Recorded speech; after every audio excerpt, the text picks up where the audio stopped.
Hello and welcome to Girl Dharma. Today is a very special episode because this is my second guest for the podcast, and that's so exciting. This is a special guest because this is a good friend of mine, Day. Day is someone who helped me cultivate more community this year. It's also someone I work alongside creating monthly art projects, and wow, I am so excited to have them on today. Yeah, let's get started.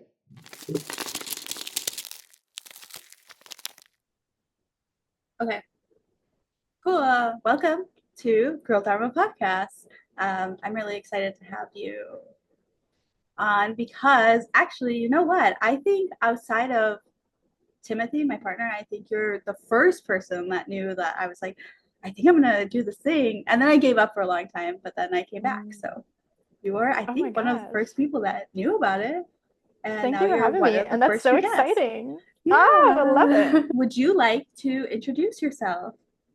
I would love to. Thanks again for having me. I'm super excited to be here and record and talk about some art and stuff.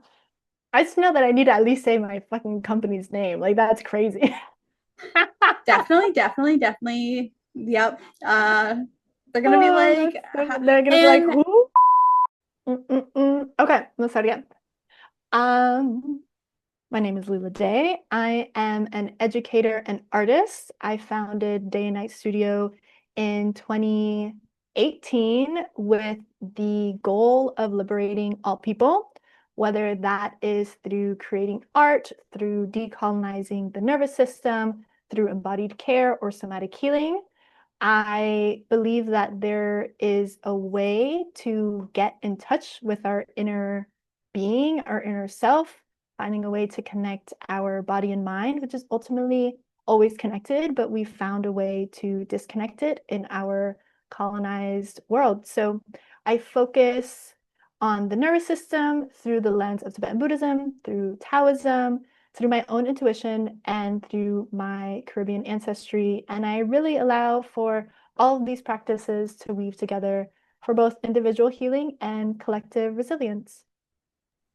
I love it. I love how That you was that was more also, precise. I love how you also mention through your own intuition because I think that's a part that people downplay a lot. Yeah, and that's a practice. It really is.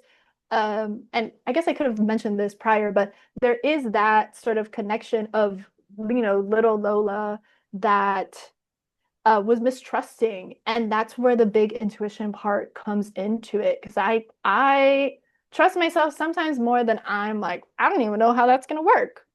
But Yeah, then it works, and I'm like, okay, let's try yeah, it yeah. again. You know what I mean? So it's a huge part of that. You are always doing something. It's so funny because I personally will be like, well, how can I put this thing that I'm working on or that I'm super interested out there? And then you're always like, oh yeah, I'm working on this and I'm sharing this and so to hear you list off like, well, if we're gonna get technical, boom, boom, boom, boom, boom, like here I am, jack of all trades. So it's just funny, yeah. It's a lot of fun. I get bored very easily. And so there's a Mm. lot of things that I like to do and a lot of things that I like to kind of play around with. I think it's really just about play. Introduction to the nervous system was with meditation. Your body is always in communication with your mind and vice versa. Unique way of communicating between our body and our mind. Somatic exercise focuses on your sense of touch. Touch is fundamental to connecting yourself with the world. And so the list does get a little bit long sometimes, but they're Wow, not all play, that's a good happening at the word, same yeah. time. Yeah. They're not always, all in one moment. So it does seem like a lot, but I do think it's important to like have little bits and pieces where you can kind of come back around to. We talk a lot personally about art in our own conversations, Yeah. through our waffles and through our text and voice messages, which feel like sometimes they're every day of the week, not just on Tuesdays and hmm Thursdays. Um, art is a big topic for us, and being artistic people and being creative. What does being a creative mean to you? I know that's a very Yeah. trendy word. That's a very like What is that? You ever see those TikToks of those performative men where they're like, I'm a creative, but I don't like to put brushstrokes over people. And you're like, what I'm saying? Have you ever seen that? See that, I'm but gonna find it and I'm then sure you send it to you. saw. I'm sure you just saw my face. I was like, "What are you saying?" I'm a Virgo. I told Lisa this. I'm a Virgo, so I overthink everything. Okay. Oh, Jesus. And I'm an empath, so I feel things very deeply. I just feel like people, not everyone, well, I am an artist, but I don't like putting brushstrokes over people. Oh, what the does that mean? Like Are you kidding me right painting now? a picture of... I don't understand anything he's saying right now. Like, is this how he talks to everyone? Okay, what is creative? What does it mean to be a creative to me? Well, I think creativity and being a creative is really about the ability to be curious and to invent things to a certain extent.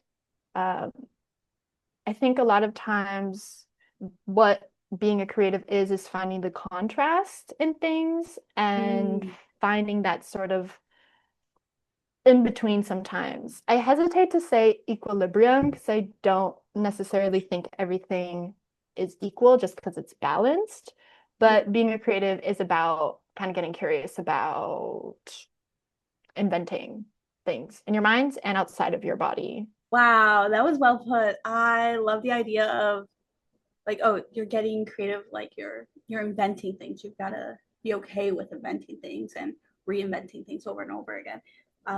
Wow, I've never heard someone explain it that way. Wow, that is such a cool way to look at it. That's one of those things I'm gonna keep in the back of my head. I'm gonna reference it often, and people are gonna be like, "That's so cool. Where'd you get that?" I'm like, you know how my mind works.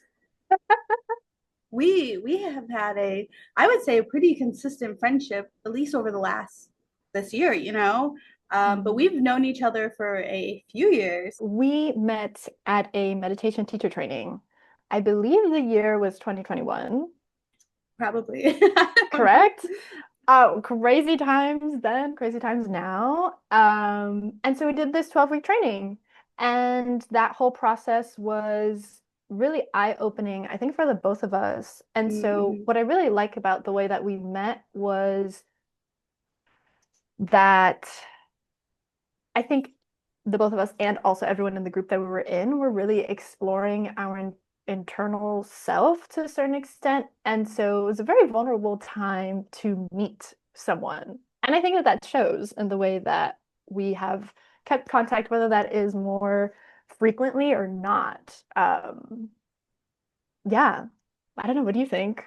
What do you think of our meeting? Meditation is such a personal practice for people that we're not just learning how to meditate, we're learning how to meditate in a way that dives deep, and we were learning how to meditate and be able to teach it to other people.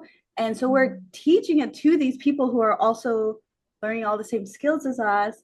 I'm exploring deep parts of me that I didn't realize existed. To know that you're going through the same thing, I see you as another version of those deep parts of me that I've just uncovered and I've just came to terms and Yeah. met. There's a part of me that will always really be like, oh, look at this photo they posted. Oh, I'm so happy for them. Mhm. And it's like, I haven't talked to them in years. But like Yeah. behind the screen, even I'm like, oh, you got married. I can't look at these people the same way as strangers. I couldn't look at them as Yeah. strangers, even though that's what they were when I first started MTT, because now these are people Mhm. who have gone through those same transformational 12 weeks with us, 200 hours of like sitting on Zoom with strangers who are crying, who are sharing, who are laughing, who are like, oh, hey, these are the darkest parts of my life. Welcome. So very Yeah, it was interesting. really vulnerable. And also very eye-opening Mm, to see everyone was kind of just living their life and going through their own experience. And I think something about the container made it so much more like, more heavy and like juicy. yeah, definitely. It's interesting because everyone is going through their own experience of it, but it feels at the same time like we're all experiencing the exact same thing. We also do Waffle Wednesdays. You reached out to me in the beginning of, actually, at the end of last year. I said I was going on a break from social media, and you reached out and you were like, hey, hope this isn't weird. I would love to keep up with you. And that single moment, that single message really shifted the way I have community right now, you know, because having somebody reach out from something like MTT, although it's very beautiful experience, I I thought I'm sitting quietly and I'm being mindful and I'm everyone's gonna think, wow, she's so mindful, she's so calm. What a Buddha, you know? And instead, at the end of the program, when we're sitting in these Zoom breakout rooms and they have to tell you, this is what I learned about you. See, I know you. You weren't in my group, but my group waited until like the last minute. And I was like, hey, we didn't get to me. And they were like, oh, you're shy. And I was like, whoa, I've been misperceived. Like, I think I'm being calm. And you guys are like, wow, she's so zen. But they're like, she doesn't talk. So it was interesting to go through something like that. And then at the very end, feel like I didn't take community out of this the way I wish I would have. And then to have somebody reach out from that same community and say, I would love to keep in touch with you more. It gave me the like kind of feeling like, wow, people actually do like having me as a friend and like reaching out and, you know, things like that. And I felt really good. And it gave me the confidence to reach out to other people even and say, you know what, you're someone I'd like to keep in touch with. And it felt like a lot of people were responding the way that I responded, where I was like, me? You want to talk to me? And so it's just very interesting to see that. And so that single message and that single like extension of your kindness and like wanting to keep up a friendship or at least try to stay like in touch with each other really shifted how my community has changed this year. Oh my gosh, I'm Grateful so for it. glad. Oh, me too. I really love our Waffle Wednesdays. And I've always thought that most of the time people like being reached out to and being like, hey, I'm thinking about you. What's Yeah. up? Or like I found this thing and it reminded me of something that we experienced together. I had a period of time where I wasn't on social media. And so I really made an effort. I can't remember the years. It was probably like, I don't even know. At some point in 2017, 18 to like 2020, really, where I wasn't online. And so I had to really put in that practice of like, I'm trying to reach out to you. I care about you. I want you in my life. I know that the one way that a lot of people can relate to each other is on this many apps at that time. There's still plenty of apps now. Um, but I'm not on there anymore. So let's kind of figure out what we can do. And then, honestly, it was hit or miss. Some people were like, yeah, I would love to talk to you. And then we wouldn't talk. And other people were very communicative.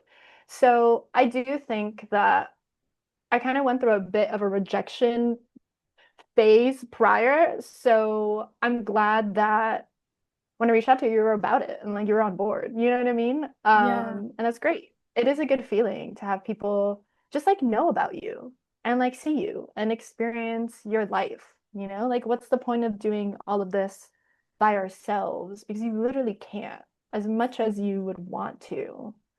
That's not really possible. So Yeah. someone has to do the awkward thing and be like, hi, I want to And talk. I And I'm don't okay with think doing it is as awkward as it maybe feels, right? Like it feels awkward to be it. like, hey, do you want to talk? Do you want to hang out? Do you want to keep in touch? Um, I think for me too, when I was reaching out to people after, I felt very like, what if they're actually like, no, that's weird. Like I was Mhm. worried more about people thinking it was weird and not even just thinking it because someone might think it and go, yeah, sure, and then never really respond. Um, Mhm. but I think in my mind, I was worried that people would say it. They would say, Yeah. "Why? I don't ever talk to you. Like, why? I don't even like your Yeah. Instagram." Like, so I think I was more worried in my mind of what would happen, and then you build yourself up, and then sometimes you build it up so much that you're like, well, "I'm not even gonna do it because this has to Mhm. like that's going to happen," and you don't even give yourself yourself a chance. I've talked about little Christina all the time on the Girl Dharma podcast. And I feel like the podcast was originally a tool for me to try to soften the lens I'm looking at my adult life through the eyes of someone super sweet and super kind and super loving, who is my inner child, little Christina. Like, that was not even just a part of my imagining, that was a real person.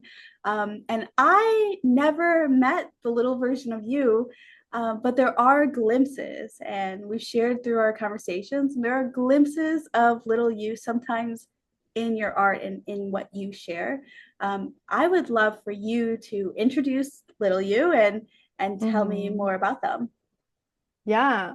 Well, little me was actually, it feels very different than what I am now or how I feel now. Little me was very anxious, was like following all the rules, had like a very strict schedule, did not really understand why people would just do whatever they felt like doing. I was just like, that's just like not right. Like we have rules for a reason. Um, and now that's not the case. I'm like, most rules should be broken, if not explored as to why they are the way that they are.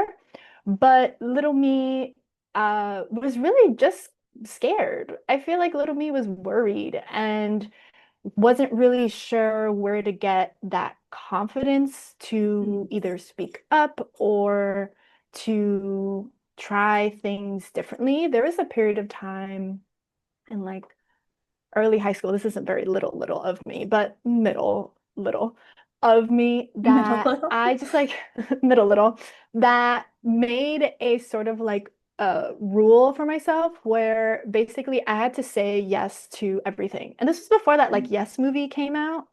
Um Yes Day, right? Yes yeah. movie? One of those. Yeah, something like that. And when I saw the movie, I was like, oh, I was onto something. Like I know what I was getting myself into. Because I felt like I was constantly just like not allowing myself to do things because of other people or because I think now I understood it as the way that I would be perceived. Whereas prior, little me just thought like, oh, we're not allowed to have fun. We're not allowed to be creative. We're not allowed to get messy. We're not allowed to ask a lot of questions. I had so many questions as a kid. It got me into trouble often because I was like, but why? I don't understand. Why would someone do that? And, and I had a limit. I had a limit of questions. It was like you had enough questions for the day. Just experiencing it was kind of where I struggled really as a kid. And I think that and this I guess relates more to the way I make art as a little me and me now, is that I allow myself now to experience those things, to like experience the discomfort, to experience the anxiety, to experience the fact that I can't control or guarantee anything, really. It's just about being in the moment, whatever the moment is calling for. Because as we experienced in our MPT training, all of it is going to change. It's not going to stay the same. And so, why not just take whatever this is right now to the absolute fullest? And then it'll be gone. And you don't have to deal with it again, or at least not in that same way. There's going to be a new lens or a new character development or a new location, but it will never actually be that same moment. It's so limited. Everything is so limited in time. And like impermanence was such a big takeaway for me as well.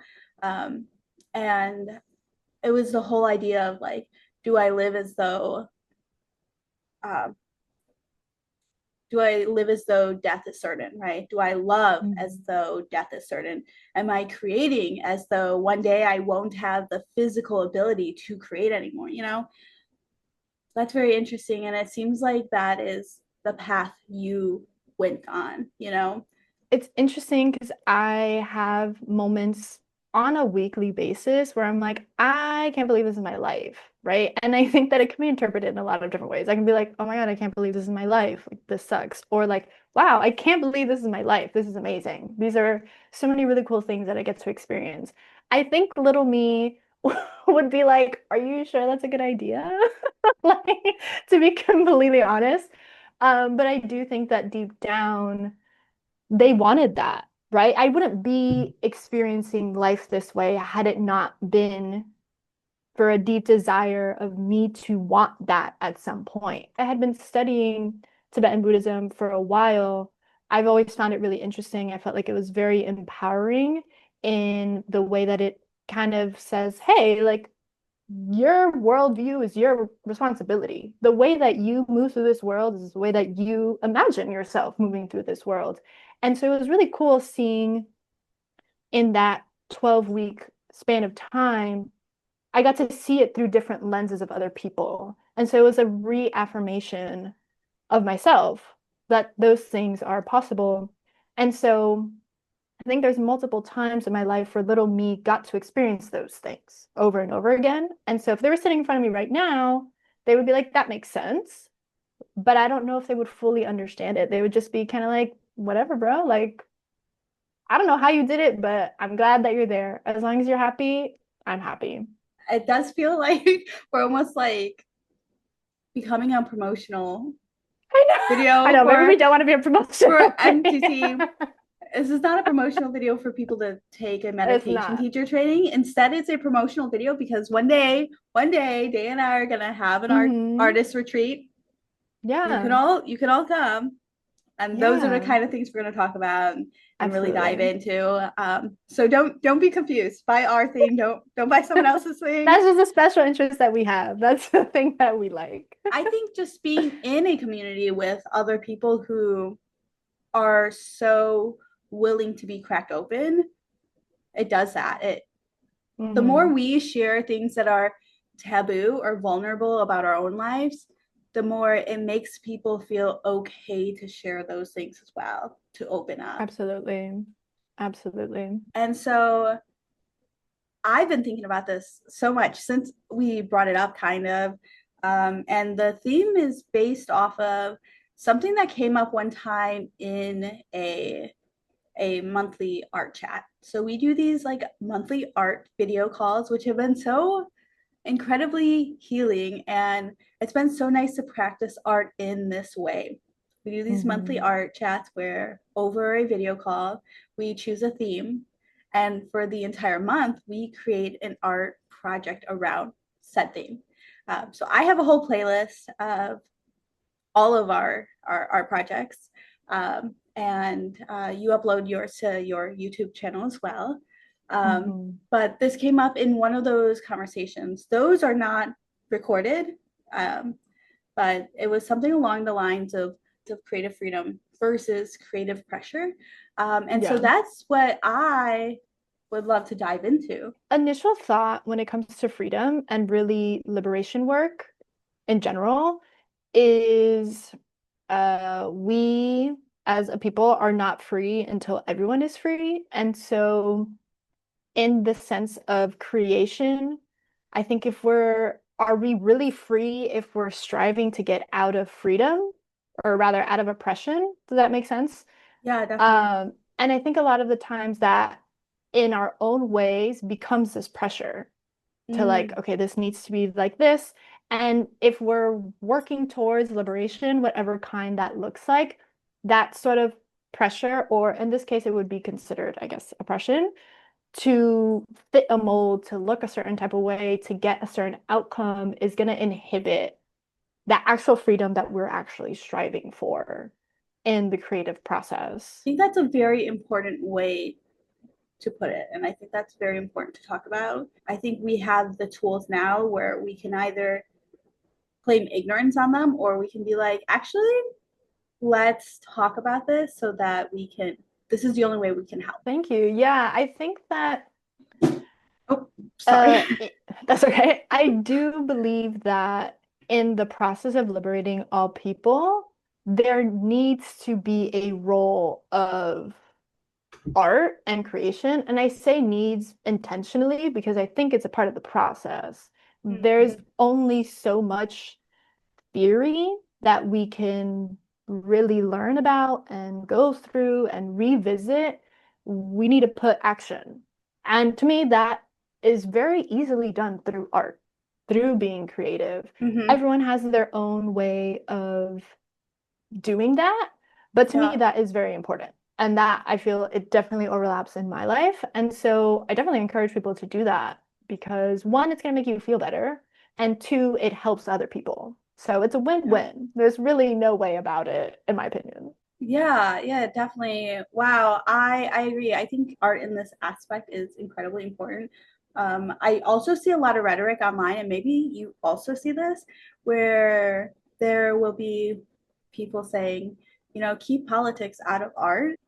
Art has always been political. Art has always been shining light on things that we don't either feel comfortable sharing or things that I'm going to put it in a way, I'm going to draw the pictures, I'm going to paint it, I'm going to make it this, I'm going to write a poem that sounds really beautiful so that you start to notice. So you start to Mhm. listen. I think there's always a sort of underlying tone of liberation in the art that I make. It's a part of my day to day. It's something that I always have in my mind. So there will always be subtleties about liberation. But in terms of a more like straightforward approach, a lot of my earlier works of my movement practice was very much like we're talking about liberation right Mm, now. We're talking about liberation right now. And I think it took many forms. Liberation of myself. Does that only apply to me? Does it only apply to people who look like me, who talk like me, who are in my socioeconomic class? That was very upfront and clear. And I think now a lot of my work comes more with the idea of instigating curiosity in others. So mm, I really yeah. love confusion. I think confusion is a really valuable, I'm actually not sure if it's an emotion, but it's a Mm, valuable state of mind for yeah, sure. definitely. I Definitely. think that it makes you have to think. It makes you have to sit down. Sometimes it's uncomfortable. And so a lot of what I like to do in my work now is disorienting. Just like I want you to feel some type of way so that you think about it, you know? And I think that I'll drop in a little like little what's the word I'm trying to think of? I don't want to say Easter eggs because that's not necessarily what I'm trying to think about, but I think that's how people in general would understand it of like little moments that if you caught it, you caught it. Yeah. And who knows, maybe my art practice changes in that way where it becomes more obvious. But sometimes I do think in the part of liberating all people, you kind of have to check in with yourself. Like, what can I handle? Do I want to be fighting people online all the time? Which is the thing that I was dealing with. Not all the time, but every now and then, why not? I'm feeling a little spicy. You know what I mean? Like I can do that. That's a part of Love my it. creation. When I think of the idea of, and this is going to sound so, I don't want to compare them too much because Mhm. they're just so vastly different. And I think that's why conversations like this and just taking like a theme and seeing how differently, I guess this is exactly what we do in video form, except we're doing it in conversation form. Um, Mhm. when I think of like creative pressure versus creative freedom, I think of all of these different versions of me, and I almost get like a visual of like a bar graph or something, a line graph maybe, and I've got creative freedom at the top, creative pressure at the bottom, and through the stages is little Christina, 12-year-old Christina, middle school, high school, adult Christina now. Growing up with creative fun, excite like parents who are easily excitable about the things that you do. The thought of creative pressure as a child, you're like, art is supposed to be fun. Being creative is fun. It's play. It's play, Mhm. it's a practice, and this is just what it is.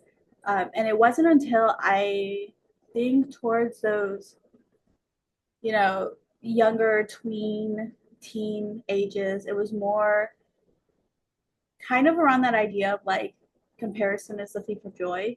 You're comparing what you're creating, and it feels more like creative pressure. And then you get a little bit older, and you're like, well, is it silly to sit in my room and do my watercolors of trees or flowers when this is going on, and I can't pretend that these things are not going on, whether they're personal life things or whether they're things that affect your community around you. and there's more of that creative pressure because you're like, this is now something that feels like a waste of time. And I feel like I'm finally getting to a part where acceptance has been a big word this couple of weeks, where I'm learning to accept what I'm creating and how I'm showing up. And the way I like to think of it is, you've heard of like rejection therapy, exposure therapy. Like, can I practice acceptance therapy? Can I I love that. show up fully and allow myself to be accepting of what I'm putting out, right? Not even the acceptance of everything around me, because that I'm gonna be honest, that part is the hard part. That's the hard part. I almost think in that way acceptance feels like compliance. When it's the inner work, that acceptance feels like a hug. That feels like that's what I need. And I'm not saying that's my angle for my art project. I am saying though that I think that idea could become very important in my life as well, where um, there are things you want to accept and things you don't want to accept. And I think that ties very much to whether it's creative freedom or if it's creative pressure. Absolutely. I think the creative pressure part, in my experience as a little being, was more so this pressure to perform and to like acquire attention. Like that was really the intention behind it. It was like, I want to impress people. Look at all these things that I can do. Look at this like dance that I can put on. Look at this show that I crafted with my 5 friends, and we all had to have a role, like Love that that. pressure. Oh yeah, I put on a lot of shows as a kid, a lot of performances. I was also in um musical theater. I danced, I was in choir. Like I was a very outwardly expressive person. And I do think that I'm still very much still moving in that way, but the intention behind it is different. Before, I felt pressured to be a good performer, or I felt pressure because this was something that I had to do. Whereas the intention now is I like doing these things, and I selfishly make art for myself because I like doing it. And if people like it, great. That's fantastic if you like it. If you hate it, that's also great. It's not really for you, it's for me. And that kind of alleviates the pressure for me as an adult, because I'm really only trying to impress myself now. I'm not really trying to impress other people. That form of expression is really just for you, and if other people enjoy it, so be it. Like, sure, you can look, Yeah, but you cannot touch. absolutely. Are we referring to little you as little you, or do you want to be little Oh, so I actually thought of Lola, which is so random. Lola? But because I I like you're shocked. You're like, what? Because I put on so many shows. My mom was like, I should have named you Lola because you are constantly putting on a show. And that was like a thing. That was a thing that Wow. whenever I put on a show, they were like, all right, Lola's here. You know what I mean? I Alter was like, ego. hello. I love Yeah. that. Mhm. I'm so interested to hear if you have any thoughts on the idea of having those two very different sides of you as a child, as little Lola, because they are just so opposite. They are, Yeah. I'm center stage, and then it's also, oops, stay in the lines, follow the Yeah. rules. Yeah. Well, I think Lola was experiencing a misunderstanding of like whoever they needed to be. And so they were just kind of like, I gotta do this, I gotta do that, I gotta be good at it, I gotta do this. And there was a level of, oh gosh, I just had the word and then I lost it. I think there was a level of mistrust, actually, is probably the best way to describe it. And Oh, wow. so art and performance back then was survival. It was like, I need to do this. How else am I going to get attention? How else are people going to know about me? How else am I going to get my needs met? You know what I mean? Whereas now, art and being creative is very healing for me. It's a devotional act for myself. It's a practice that I have. And so I think those two things, although they feel very contrasting, are kind of the other side of the same coin to a certain extent. Like, well, I guess this is how I'm going to learn how to trust myself because I get these awards. So I'm clearly good at this thing, right? Like, I auditioned and I got the lead role in this. And I spoke to the director and I was like, I don't like my role. This actually happened. I was like, I don't feel like I have enough stage time. And I got another role. Like, they were like, okay, we'll find something for you to be in. Like, straight up. I That was is very much like, so I'm a funny. performer. And when I was younger, I would sign yearbooks like "Will Be Famous." I'm not even joking. It was WBF. I would sign my name, and then under would be WBF, and it was "Will Be" no, yeah, "Will Be Famous." And so I was set on it. I was like, this is something that I'm gonna do. Don't worry about it. I don't know if I necessarily want to be famous, but I like that little me was like, this is what I want. And not only am I going to get it, I'm going to get it following the rules. And I don't know why I was so serious about rules, but I was. I really was. I was like, this is the only way it can be done. And so I'm going to do it. Wow. That is so will be famous. I love that. I one time had a Valentine's Day card that was like uh one of those cards that when you move it slightly it like does something. Mm-hmm. And so it's a Yeah. ladybug and then when you moved it its wings would open and it Oh, said that's don't cute. change on there. And so I remember going, that phrase is so cool. Like I don't know why. So I remember that year when I signed yearbooks, I signed it like "Don't change," and I would draw a little ladybug or something. And then Mm-hmm. I remember someone was like, "What the heck?" And I think they perceived it because we're children as like Mm-hmm. like don't change your clothes or something. And so I was like, "Wait, is that not cool?" But I didn't say anything. I was like, "Yeah, yeah, you're just so cool. Don't change." And these are not people Yeah. I even talk to, so they're probably like, "What the Yeah. heck?"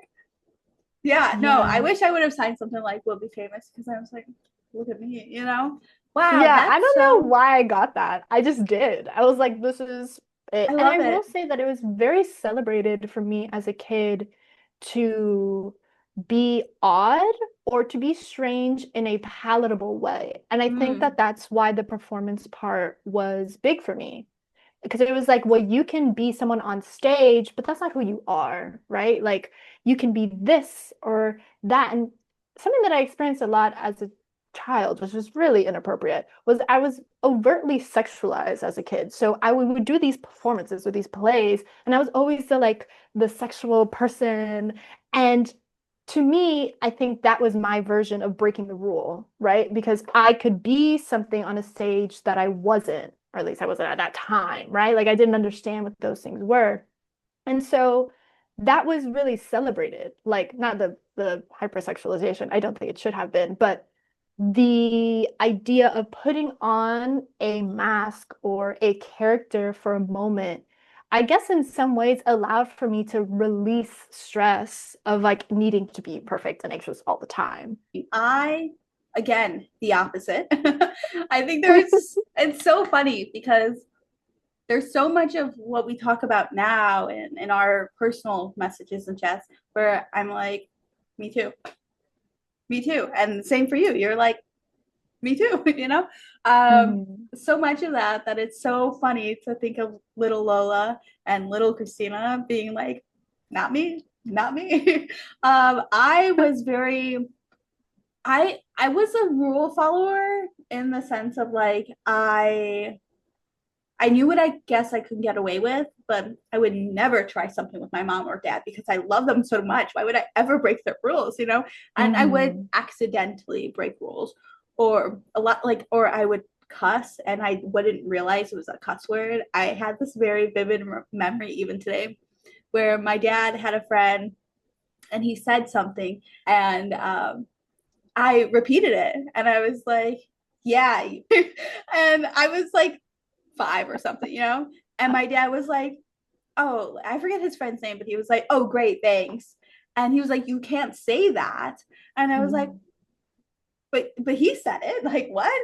And then I was like, but wait, they also say it on Tom and Jerry. They were like, oh, you pussycat, you know? And my dad's like, it's not say It's that. not the same. Yeah. And I remember being like mortified, like, oh my God, why would they set me up like that? But they didn't. I just Yeah. repeated what I heard, you know? Yeah. And kids absorb so much. So Yeah, much, you know? So that probably yeah. wasn't even the intention, but it was you learned a word and you're like, I'm going to use it. I remember asking for permission to use the word stupid. I was like, I sat my parents down. I was like, hey, like, I'm getting older. I don't remember how old I was. I had to have been in like elementary school. And I was like, I just want to know if I can say this word. And they were like, what word? And I was like, can I say stupid? And they were like, yeah, like, why are you asking me this? Oh, it's funny. Kids are just funny. I guess you do just like you're like a sponge when you're a kid. I mean, I feel like Hmm. as an adult, we're still sponges, you know? Anytime I see Hmm. anything cool, I'm like, that's my whole personality for a week. But as a kid, it Yeah. was like everything. You soaked it up. Yeah, you do. You really do. I feel like I got a little off topic. I don't even know how that happened. I wonder, I'm gonna be completely honest. I have always been like, that's who I am. Very rarely am I embarrassed. I remember the first time I was embarrassed, I was 13. My dad said something, and I was like, oh God, how could you say that? And it was the thing is that my dad's a very witty person. And he said it, and everyone laughed, and I was like, my dad is making people laugh, you know? And that's really the first time that I actually remember being embarrassed at some point. And that's like so silly now to even think about. But in terms of embarrassment or cringe in art, I have never really cared. I was like, whatever. When I was younger, I would obviously make art and it was a lot of fun or performances and such like that. There was a time in like middle school, high school where I had a folder on Facebook of just selfies. And I would like put on makeup, I would have themes, I would do like photo editing. I I had a lot of fun. And it really was probably like freshman year of high school where a cousin of mine had made a comment like, "Oh, you with your selfies." And I was like, "What about them?" And they were like, kind of insinuating, they didn't say anything, but they were insinuating like, that's kind of weird.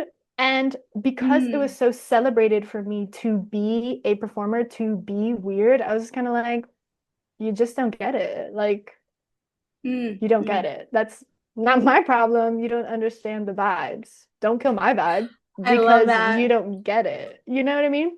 And there was a period of time, probably like let's say junior year or senior year of high school, where I was like, okay, I'm gonna take these down. These are a little outdated, you know? But it wasn't because someone told me to, because I thought about it. I did think about it.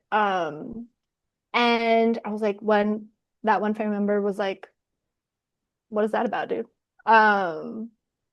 I was like, I'm not taking it down because I'm stubborn. And so I was like, well, it's staying up for at least another year. I may not add more to the album, but it's gonna be out there. I was like, I look good. What's your problem? Like that was literally how I felt about it.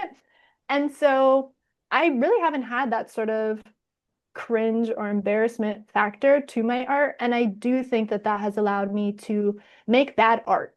And I'm perfectly okay with that. And I really actually celebrate it. I don't think art needs to be good because, again, my thought process now is this is an act of devotion to this experience of life. Life isn't always Wow. good. So my art doesn't always have to be good. Yeah. So I don't know if my graph is all that exciting. I'll be honest. Um, but I do think, again, the intention behind how or why I make art is gonna be all over the place. Especially that younger version and older version of me that kind of relied on art as survival to now like art as just fun and play and being curious and getting to learn a new program or a new design feature or um, a new way of thinking about art and creativity.